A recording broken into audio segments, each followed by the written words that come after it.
Afternoon, everyone. For those of you that don't know me, my name's Kenny Grieve, and I have played against Kirkcaldy from the mid-80s when I first kind of started, right up until the noughties when I retired from playing, and then got involved in coaching at the club and was the coach in the second 15 and eventually the first 15 as head coach before Quinny took over around about 2005, 2006, I think. Great experiences at the club and a fantastic place to be, even though I played for Glenrothes pretty much all my career, which were, not going to say arch rivals, but rivals in a good way of Kirkcaldy Rugby Club. Just want to say thanks to Corgi for asking me to be involved in picking my greatest 15. What a difficult way to go this was. So difficult, actually. There's been so many phenomenal players over the years that have come through Kirkcaldy, hence their success since the 90s and then beyond into where they are now. So we'll see how this shapes out. Fife Rugby in general was kind of pretty strong round about the end. Dunfermline were going well, Howe were going well, Kirkcaldy were going well, Glenrothes were up and coming. There were lots of great players. But one thing these clubs decided was that they were going to create youth sections. And Kirkcaldy were probably one of the first ones to do that with the group that came through in the very early 80s. Andy Henderson's group that came through. What a great team of players those were. And they formed pretty much the basis of my greatest 15, having come through and played against and with some of these guys over the years. So if we just get into it, my front row, and I'll give you the reasons for some of these picks and stuff, but the front row I'm going to give you as a three. So for me, the front row, the three players for me would be Willie Anderson, Stuarty Brown, and Rab McCormack. The reason for these guys, apart from being the best looking front row in Scotland at the time, was that they were just fantastic players. Such a high work ethic, such good skills, all of them. Willie Anderson had pace, he could tackle, he was strong, he could scrummage. He was the cornerstone of the scrum at that particular point, and what a player. Mobility was incredible. Stuart Brown, again, work ethic, strength, hardness. Line out throwing was exceptional. Stuart could just worked and grafted all the time for the club, particularly in the first 15.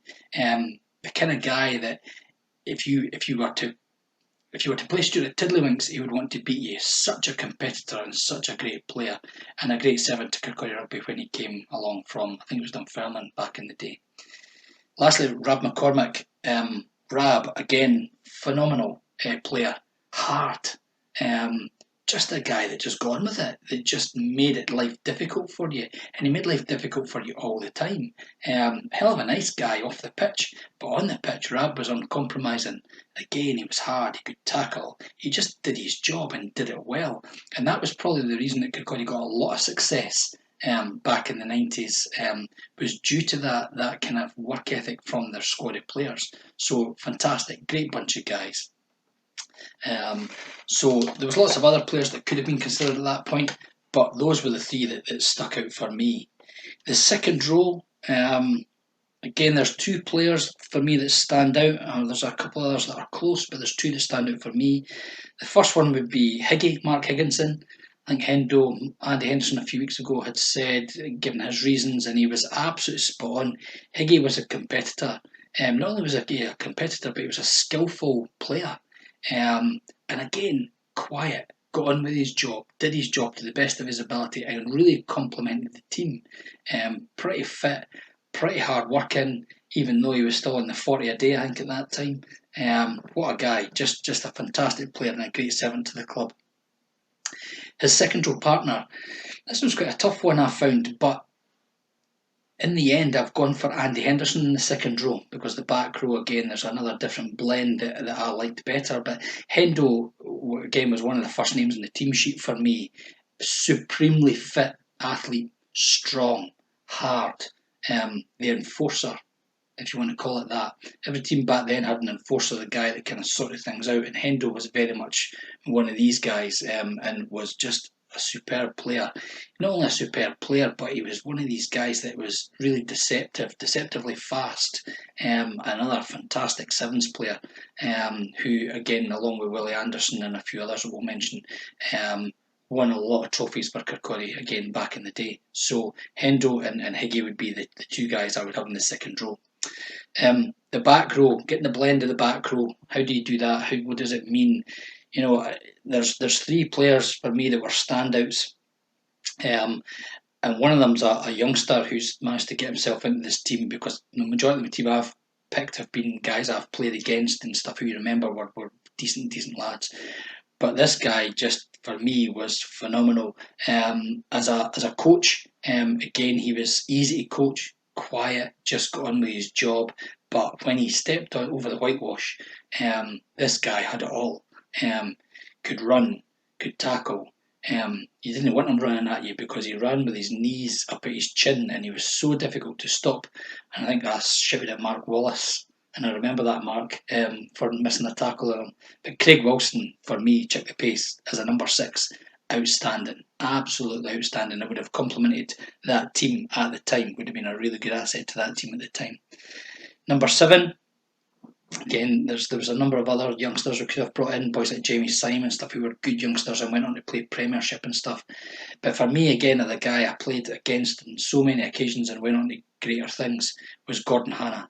Gordon Hanna, a bit like Hendo, just had an engine.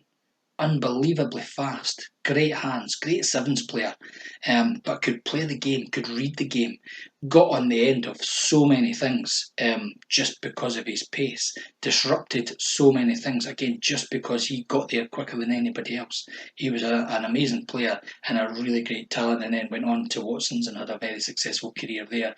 And that just shows you the stature that he had in order to leave Kirkcaldy to go there and play there successfully over many years.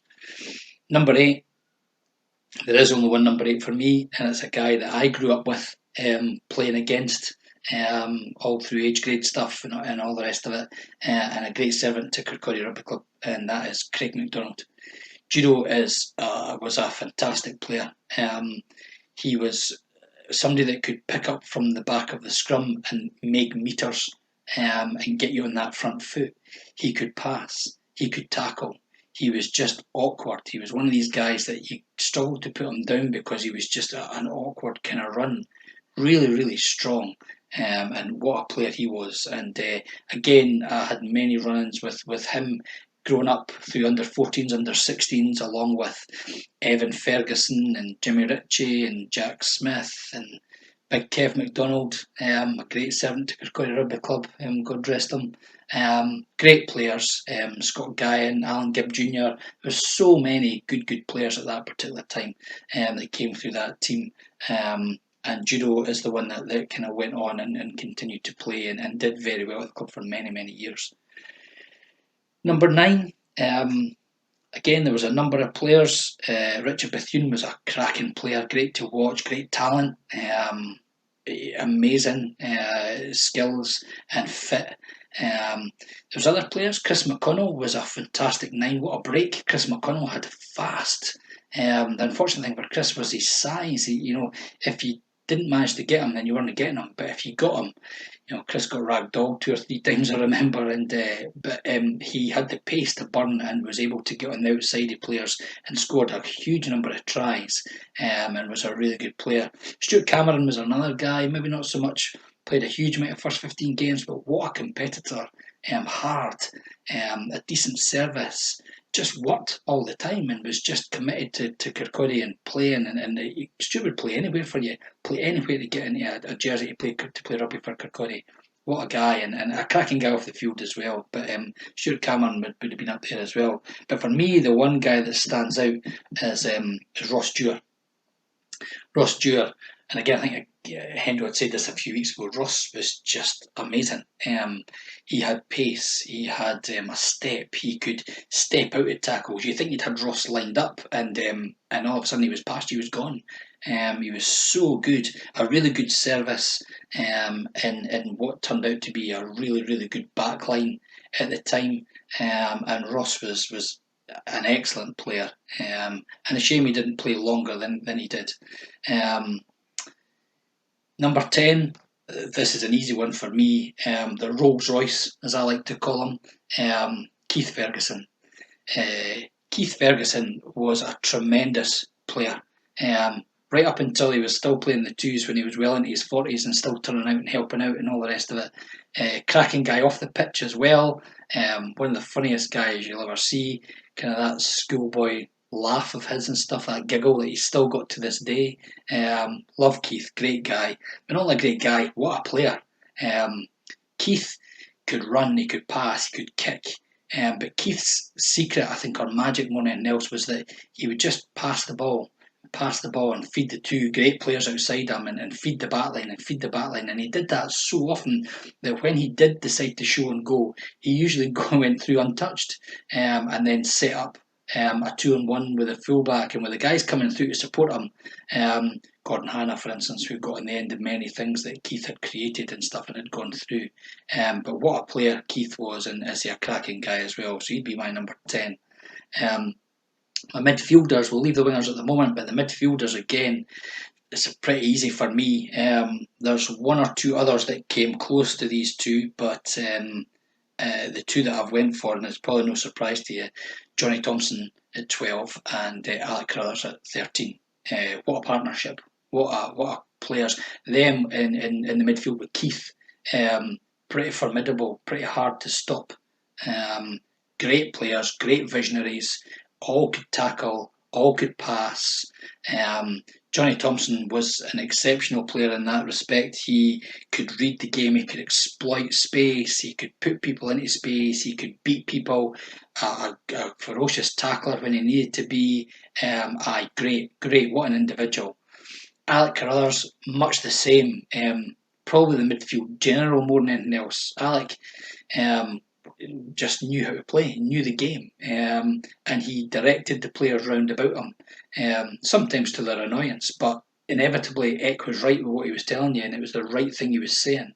I can remember playing in a North of Midlands A versus North of Midlands B game at Kirkcaldy, and I was playing at 10, and Murray Fraser from Highland was playing in the centre, and him and Eck had an absolute battle the whole afternoon, with Eck beating him for everything, pace and rugby wise, but Murray, being the fighter that he was, being able to batter into people as he did. So, but Eck was just outstanding, and just showed him how far off the pace Murray actually was to getting in that North of Midlands team when Eck was around. So, a great player.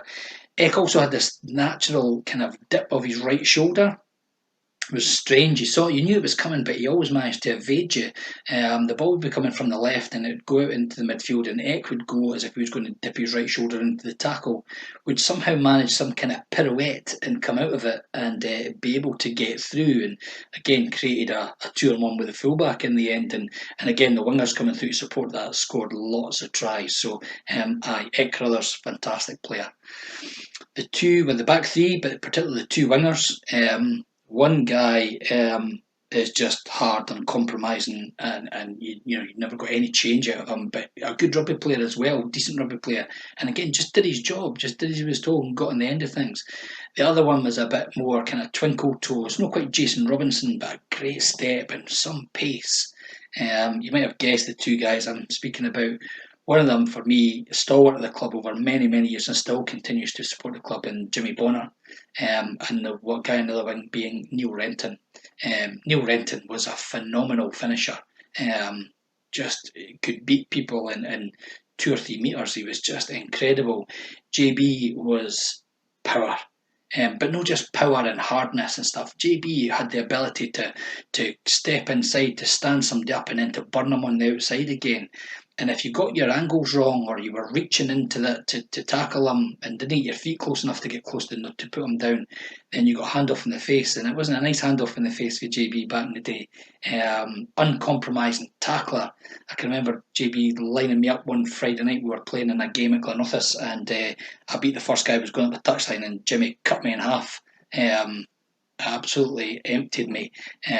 And I managed to get up from it, but it was with JB's help, who, of course, the gentleman that he was, came across right after and picked me up and asked me if I was all right. Phenomenal. What a player. What a talent. Him and Neil. But both cracking guys off the pitch as well, and so much time for them. Finally, my 15. This is quite an easy one for me. This guy is so talented. probably one of the most talented guys in the team.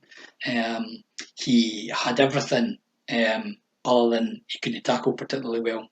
His defence probably was the one thing that let him down, but he could run, he could pass, he could kick. Boy, could he kick. He was incredible. And you all know who I'm talking about. It's Jungle Jock Mitchell. Jock was an incredible talent. Sometimes his attitude got the better of him, and he spent time off the pitch when he should have been on the pitch. Just being a wee bit daft maybe at things that he did.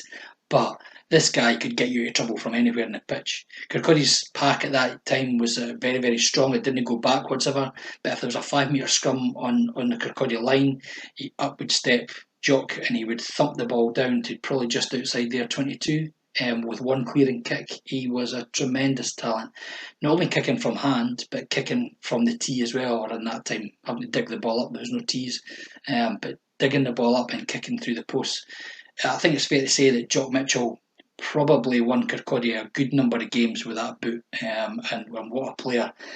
He could also run and he could also score tries, which he did frequently. As I say, with Eck Carruthers and Keith Ferguson making breaks, imagine having JB coming up on one side, or Gordy Hanna coming up, or Neil Renton coming through, or Jock Mitchell coming through. These guys had their opportunities to pick who they liked, who would always finish. So great talent, great players, and what a side that was. The replacements I've put down, and this comes more from the kind of newer generation, and certainly the guys that I was coaching back in the early noughties. And replacement hooker for me, we spoke about Stuart Brown being the competitor. Dougie Wiley was the same. What a competitor, and could hook the ball sitting on his backside almost in the scrum. But for me, a guy that had real talent and all the rest was Greg Wallace. Greg Wallace, and he's still been doing it, having met him last year at Falkirk when the team were over. Greg is an incredible talent. He can run, he can pass, he can tackle. He probably got that from his days starting out as a centre in the young team, and sometimes he always finds himself out in that wing or out in that place looking for the glory ball, as he knows. But he can also put in the graft as well up front when he has to. What a player! And there were times when I saw Greg breaking through the midfield and going like an express train to create something. So, fantastic, great player. Line of throw wasn't too bad either, particularly when he was hitting that lighthouse Kenny Fraser in the middle, who was head and shoulders above everybody else at the time. So, yep, great talent, Greg. Great player. Prop wise, replacement prop. Again, Mark Thompson was high up in that list. Great stalwart of the club and worked hard. But probably the difference between Mark Thompson and the guy I'm going to select in this team would just be the pace. George Mangalo, Big Dodd. Dodd had it all. Dodd could pass, Dodd could run, he could sidestep, he could scrummage. He was immovable at times, Dodd. His work ethic sometimes wasn't as good as it could be, certainly at training. He wasn't the best trainer, but put him on the pitch and Dodd could make things happen. He could change a game for you. What a player, what an individual. And I have a lot of time for Dodd, as much as he calls me Grievo. But he's a cracking guy, and he was a great player. And again, in that team with Willie Anderson and Stuart Brown, George Mangalo being there and thereabouts, with Danny Harrington, coaching and helping them and stuff. What a player, a phenomenal talent. And for me, probably should have went further than he ever did. But he would certainly make the squad. Second row coverage, a guy for me, this goes back to the time when I was playing as opposed to the youngsters I was coaching, would be Mark Thompson, Sparky. Sparky was just an incredible talent. He was just hard. Typical farmer, naturally strong, natural ability. I hated playing against Sparky because when you tackled him, you just got a sore bit. Whether it be a knee or an elbow or a hip or whatever it was, you tackled him and you normally came off worse. Jim Scott was very much like that at Glenrothes as well. All elbows and knees and awkward and horrible to play against. And Sparky was the same. He was a decent individual as well, and he just not blessed with a huge amount of pace, but he just got on and did his job and grafted and grafted and grafted. And again, what a guy, what a player, and a cracking guy off the pitch. Back row coverage. There were a good number of candidates here, but again, I've plumbed for another individual who I think probably should have gone further and had the cards fallen properly for him. Might well have done and might well have been playing professionally because I think he was that good, and that is Matt Harvey. Matt Harvey was just fearless in the contact. Not the biggest guy, granted, but talent, reader of the game, pace, could tackle, could handle. His work rate was just phenomenal. What an engine on Matt Harvey. And he would have been, again, great in that side I've just described previously. He would have been a great asset in that team to learn and to come on and impact because that's what Matt would have done, no doubt about it, in that squad and playing with those great players. So Matt Harvey, for me, superb. And it was great to see Matt, playing down at Twickers and stuff and getting those kind of rewards because he's deserved that. He's worked hard and he's worked really, really hard over the years and he's worked hard in his game. And it's a shame the cards didn't fall because I think he could have been a stalwart in an Edinburgh or a Glasgow jersey, particularly. So Matt Harvey makes that squad. The last two players I've got are backs, and those backs will cover the whole of the back line. One of them, you know who I'm going to say. This guy is an incredible talent. He could play. He could play everywhere. He knew how to play. He could motivate. He could tackle. He could run. He could pass. He had an eye for a gap. He could just do everything. Sometimes this was to his detriment because if there was an injury in the team, he would get moved to cover that injury from the position he'd been playing in. So he ended up being, yes, a jack of all trades. I would say a master of all, as opposed to a master of none. He was definitely a master of all because wherever he played well and he was able to cope with it. And the guy I'm talking about, as you all know, is Colin Harvey. Colin's phenomenal. What a player. Again, not blessed with a huge amount of pace, but as for being a talker on the pitch, and Colin would regularly talk attackers out of trying to take him on and they would move the ball because he spoke that much that he forced them into just passing the ball when they probably should have held on to it and taken him on the outside. But Colin was able to say, I've got him, I've got him, I've got him, and telling other players outside him to push and stuff because Colin's got him, and that talked the attacker out of taking him on. So for me, he was incredible. One thing I really enjoyed about Colin and watching him play and watching him with others was that if I was outside Colin or if you were playing outside Colin, you never had to worry about your inside because Colin had that covered every time. He just knew how to play and what to do. And as he could cover 9, he could cover 10, he could cover in the midfield. You could put him on the wing, you could put him at fullback. He could play everywhere. For me, his best position was 12. Although I did like him as a standoff, I think he had the temperament as a standoff and he had the ability and the vision. But what a player! And he again in that squad, which he probably got to latterly when they were all coming to the end of their careers, or most of them were. Colin would have been great in that team and it would have fitted in really, really well. The final guy again probably covers from outside centre and the back three would be Cammy Goodall. Cammy Goodall again was just a great player. He was fast, he was hard, ferocious in the tackle as well, just could knock people over when he wanted to, accelerated into contact. Actually really enjoyed the contact aspect of the game. Probably to his detriment because he got it wrong on a couple of occasions and got his head in the wrong place, hence the Cammy Goodall nose. But he was just what a talent he was. He came to rugby late, didn't play until he was maybe 18, 19, didn't really play in a Colts team at Glenrothes and then came into the first team at Glenrothes with Ian Paxton and Ronnie Harris coaching at the time and went on a great run before then moving on into greater and better things. What a player, what a talent. Someday I would have him a team every day of the week. So him again fitting in with that team, coming on for Eck at 13 or coming on for any of the wingers or coming on anywhere in the back three, he would just complement it in such a strong group. So what a player, what a talent. That would be my 21 players. Coaches, just finally on coaches. There's been a good number of coaches over the years. I learned loads from Michael Donovan when he was there, and him and Bill Harvey coached the team really, really well, along with Hendo.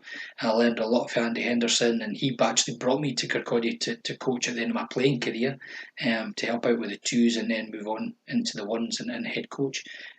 These guys were great, knew rugby, knew how to play. Mike with his culture and his changes there, Hendo with his technical and tactical abilities. They just knew how to play, and it was easy to learn from these guys and coach. I managed to get Dougie Wiley to help me, and Willie Anderson actually for a while to help me with the club, and Dougie Wiley helped me particularly. And Dougie Wiley was another great coach.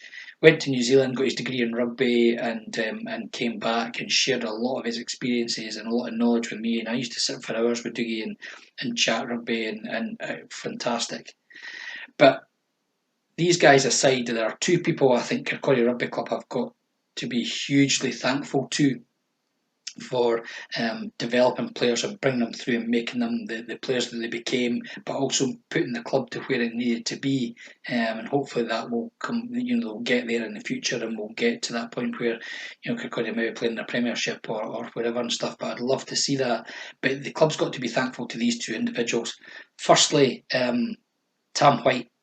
Tam White was just an incredible man, taken from us far too soon, but a guy who just knew rugby and was passionate about rugby, and that's all he was interested in, it's all he spoke about, and Colin, his son obviously learned a lot from his dad and was a great player as well in his own right, but Tam would just be amazing. And I remember meeting him down Kirkcaldy High Street, and you'd hear the shout, "Hey, Grieve, when you come to play for a good team, when you come to play for a good team," and trying to get me to come and play at Kirkcaldy, and it just was a great guy, Kirkcaldy through and through. You could cut him open and he would be blue and white. He was amazing, and what a stalwart of the club. He was also, I think Hendo tells a story where be down talking to Tam down the town, and again there'd be a guy walks past 6'5", and Tam would say, "Oh, nice to speak to you, Hendo," and I'd go away chasing this guy to ask him if he was a rugby player or if he fancied playing rugby or coming down and stuff. Always on the recruitment, Tam, and again, a great club man, taken far too soon, as I've said. But for me, again, it's somebody that helped me enormously when I coached at the club, and gave me lots of good advice. It's safe to say, and I'm sure he won't mind me saying this, he's a cantankerous old bastard. But he's a fantastic rugby man, knows how to play the game, knows how to get the best out of boys, and created, for me, some of the best Kirkcaldy teams, certainly Colts teams, that ever came around. I've played against many of them over the years.